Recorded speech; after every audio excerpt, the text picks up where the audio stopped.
Isroil dronlar yordamida G'azo shahrining An-Nasr mahallasida joylashgan turar joy binosiga hujum uyushtirdi. Oqibatda bir kishi halok bo'lib, yana bir necha kishi jarohatlandi. Toshkentda hujra tashkil qilgan xotin ushlandi. Olmazor tumanida voyaga yetmagan bolalarga ijara xonadonida noqonuniy diniy ta'lim berish orqali daromad topib kelgan shaxslarga nisbatan jinoyat ishi qo'zg'atildi. Samarqandda qishloq ichida 130 tezlikda harakatlangan Cobalt haydovchisi jazolandi.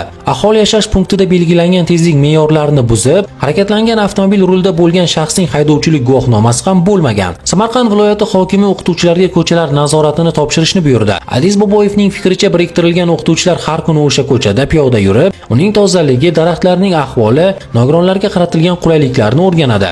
Andijon polkasi tadbirda ketayotgan maktab o'quvchilari yo'l transport hodisasiga uchradi. Bir bola vafot etdi. Andijon viloyati yo'l harakati xavfsizlik boshqarmasi axborot xizmati holat rostdan ham yuz berganini manbaga tasdiqladi.